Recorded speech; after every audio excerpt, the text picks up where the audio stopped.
Bonjour, mon nom c'est Geneviève Massé. D'abord, je remercie la chaire de nous permettre de venir présenter nos contributions aujourd'hui. La mienne porte sur la guerre russo-ukrainienne et l'exception de sécurité au GATT. Donc, j'apprends rien à personne ici là, que la Russie a commencé une invasion de l'Ukraine en 2022, ce qui a été suivi par l'adoption d'importantes sanctions économiques de la part des États. Et les États, c'est ça, c'était principalement là, les États occidentaux qui ont adopté des sanctions contre la Russie et la Russie a répondu de même. Ce qui m'a mené à me questionner principalement, et ça va être aussi là, la partie de ma contribution que je présente aujourd'hui, sur la compatibilité là, de ces sanctions économiques avec le droit de l'OMC. Donc, pour aller direct au but, donc ces sanctions économiques ont été adoptées par les États et selon les dires là, officiels des États afin d'affecter l'économie russe et de réduire ses capacités à continuer son invasion armée ou ses activités armées sur le territoire ukrainien.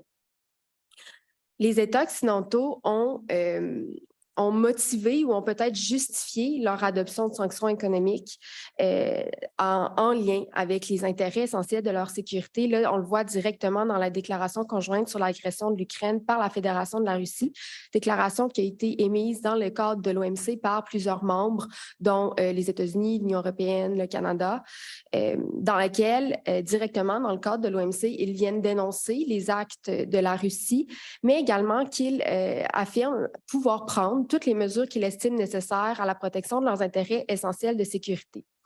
On voit donc ici qu'ils semblent faire directement référence là, aux exceptions de sécurité qu'on retrouve dans les accords à l'OMC, mais également dans les accords commerciaux régionaux, par exemple, et principalement à l'article 21 du GATT. Le paragraphe qui nous intéresse principalement dans le cadre de la guerre russo-ukrainienne, c'est paragraphe B sous paragraphe 3.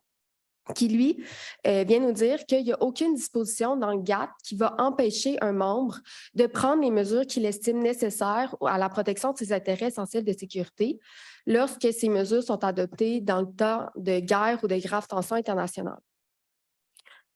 Ici, j'ai mis en gras et en bleu là, la section de la disposition qu'elle estimera nécessaire parce que c'est la section qui pourrait nous laisser croire que ces dispositions relèvent de la discrétion complète là, de l'État. Donc, quand un État considère qu'il doit prendre des mesures pour la protection de ses intérêts essentiels de sécurité, bien, ça ne pourrait pas faire l'objet d'une détermination par l'organe de règlement des différends. Bon, c'est pas tout le monde est d'accord sur cette interprétation de la disposition et il faut noter que l'exception de sécurité n'a pas été soulevée de manière récurrente là, à l'OMC. On a eu certains cas sous la période du GATT, mais à l'OMC, on n'a pas eu d'interprétation par le groupe spécial dès le début. C'est seulement avec le rapport Russie-Trafic en transit en 2019 qu'on a eu le premier rapport adopté par les membres de l'OMC dans lequel un groupe spécial interprète et applique l'exception de sécurité. Et là, ce rapport s'inscrit quand même assez parfaitement là, dans le thème de ma contribution parce que ça concerne des mesures que la Russie a adoptées contre l'Ukraine et ce, après les événements de 2014, donc l'annexion de la Crimée, le référendum en Crimée. Et ces mesures, dans le fond, c'était des mesures, principalement, c'était des interdictions et des restrictions de transit routier et ferroviaire sur le territoire de la Russie de produits en provenance de l'Ukraine et à destination de l'Asie centrale, principalement du Kazakhstan. Et face à ces mesures, ces restrictions, l'Ukraine a déposé une plainte à l'OMC et a dit que ces mesures étaient contre l'article 5 sur la liberté de transit. Et la Russie, plutôt que de présenter des contre-arguments sur l'article 5, s'est contentée de dire que les mesures qu'elle avait adoptées étaient des mesures qu'elle estimait nécessaires à la protection de ses intérêts essentiels de sécurité et a donc invoqué l'article 21 du GATT pour justifier sa mesure. Ce qu'elle rajoute, c'est que la Russie considérait que c'était une disposition qui relevait de son autonomie de jugement, donc que le groupe spécial ne pouvait pas se prononcer sur est-ce qu'elle pouvait réellement justifier ces mesures en vertu de l'article 21. Ce qui est intéressant à noter, c'est qu'on a d'autres acteurs qui étaient d'accord avec la Russie sur cette interprétation, d'ailleurs les États-Unis d'Amérique. Et Donc, c'était l'argument principal de la Russie. Ce que le groupe spécial est venu nous dire en premier, c'est que non, l'article 21 ne relève pas complètement de l'autonomie de jugement des États, que certains objets dans la disposition qui peuvent faire l'objet d'une détermination par un groupe spécial. Il a donc rejeté l'argument de la Russie et s'estime compétent pour examiner si la Russie pouvait bel et bien justifier sa mesure. Et ensuite, le groupe spécial établit un test en 2 étapes. Premièrement, il va se demander est-ce qu'il existait un temps de guerre ou de grave tension internationale. Dans le cas de Russie, de trafic en transit, ça a été c'était assez simple, leur évaluation. Ils ont regardé ils se sont surtout basés sur la résolution de l'Assemblée générale qui reconnaissait un conflit armé à cette époque entre l'Ukraine et la Russie, mais également sur l'adoption des sanctions par les États à l'époque et a considéré que c'est suffisant pour dire qu'il existait un cas de grave tension internationale. Deuxièmement, le groupe spécial s'est tourné vers la question de est-ce que les mesures que la Russie avait adoptées étaient des mesures que la Russie estimait nécessaires à la protection de ses intérêts essentiels de sécurité.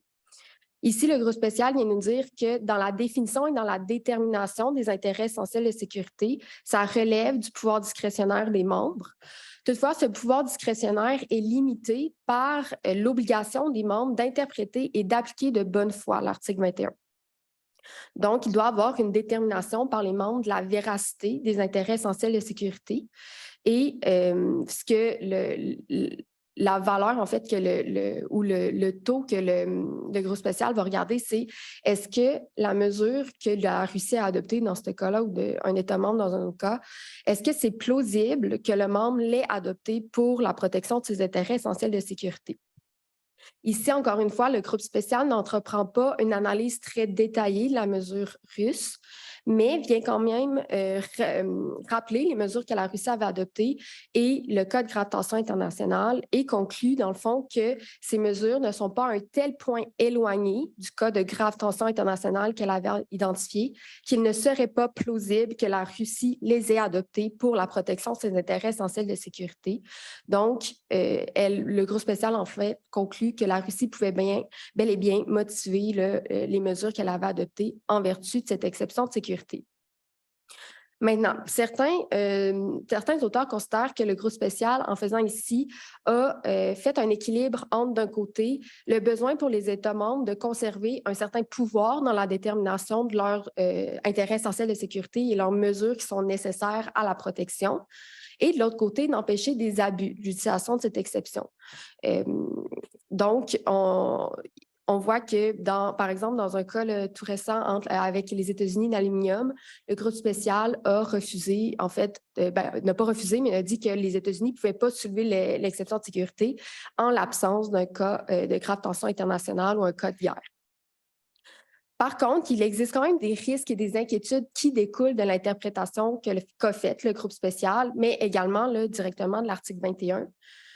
Premièrement, c'est qu'en fait, il n'y a pas eu une analyse économique. Le groupe social n'a pas entrepris une analyse économique des mesures russes lors de son évaluation.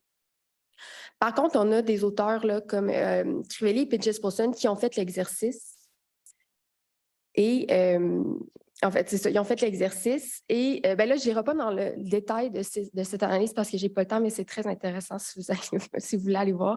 Mais elles ont évalué les mesures qui ont été adoptées et ont conclu que ces mesures suivaient plutôt une logique qui était fondée sur des revenus tarifaires et conclut qu'il y avait une certaine motivation économique et géopolitique qui sous-tendait l'adoption des sanctions par la Russie à cette époque. Entre autres, le fait que l'Ukraine avait adopté une position pro-européenne dans le même laps de temps. Donc, on voit que par l'absence d'une analyse économique ou d'une analyse plus approfondie des mesures, le test qui a été établi par le groupe spécial dans Russie Trafic en transit ne requiert pas la démonstration d'un lien positif ou d'un lien direct entre l'adoption des mesures et la protection des intérêts essentiels de sécurité d'un État. On voit donc une très grande souplesse qui est accordée aux États dans l'invocation de l'exception de sécurité.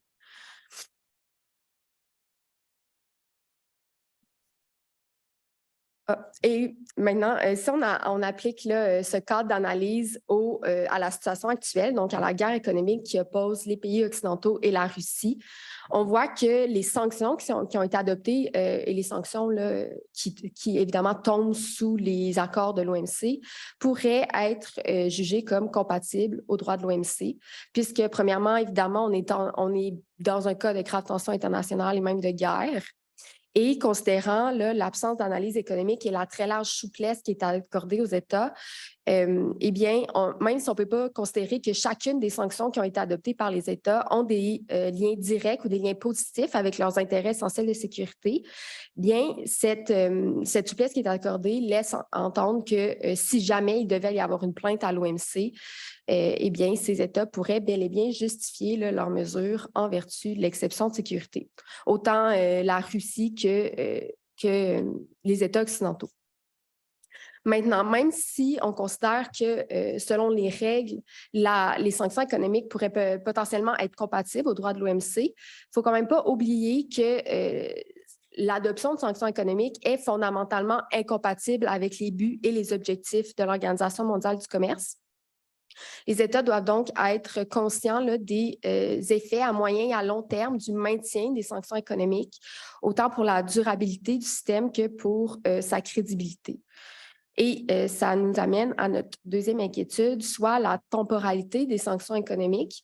Donc, on voit que dans le rapport Russie-Trafic en transit, on n'a pas très grandes indications quant à la temporalité des sanctions. On fait seulement nous dire que les sanctions doivent être appliquées durant la guerre ou le cas de grave tension internationale. Par contre, dans notre cas, c'est une question qui est quand même difficile à répondre. Là. Quand est-ce que la guerre russo-ukrainienne sera terminée? Puisqu'on s'entend que ce n'est pas nécessairement un conflit qui oppose seulement l'Ukraine à la Russie, c'est un conflit qui s'intègre dans un conflit plus global où des tensions internationales entre différents États hégémoniques, entre différentes puissances internationales. Donc, il existe réellement là, des risques que les sanctions économiques deviennent des caractéristiques permanentes ou semi-permanentes des relations internationales, que la Russie se maintienne sur le territoire ukrainien ou que la Russie quitte le territoire ukrainien.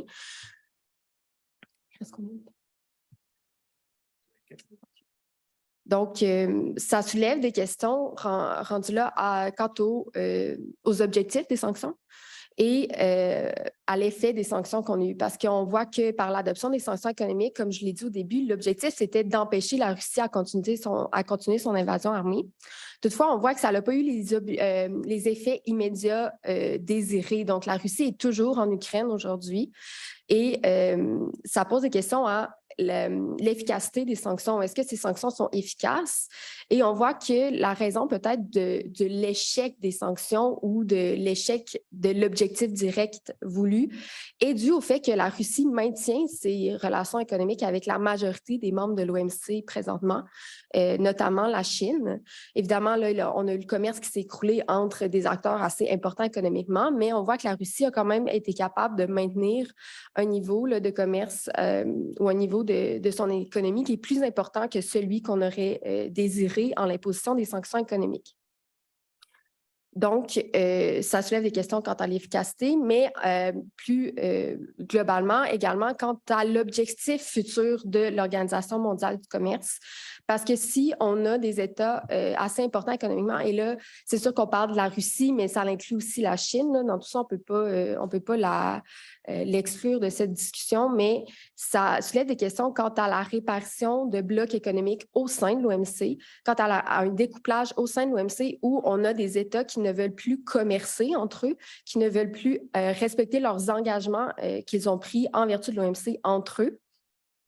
Et c'est apparent là, dans les discours des États actuellement, notamment le Canada, les États-Unis, qui parlent beaucoup de friendshoring, où on a le désir de rapatrier les chaînes de production sur notre territoire, mais également entre amis, si on peut dire, les pays qui partagent des valeurs démocratiques. Donc, ça soulève des dilemmes assez importants à l'OMC en se questionnant sur le futur de l'organisation, si les États continuent dans cette lignée de vouloir un peu se séparer pour des raisons idéologiques, donc sur l'objectif de l'organisation. On pourrait peut-être penser que, et là je vais conclure là-dessus et peut-être ouvrir les questionnements plus tard, mais sur est-ce que ça ne serait pas le temps de considérer plutôt l'OMC comme un forum de discussion où c'est que les États, oui, on reconnaît en fait la différence entre les États, entre les différences politiques, économiques, sociales des États, et on essaie quand même d'avoir des efforts multilatéraux tout en prenant compte de ces différences. Ça, c'est peut-être, ça c'est une opinion personnelle, mais j'imagine que d'autres personnes n'ont pas cette même opinion, mais c'est peut-être le futur de l'OMC. Donc, merci.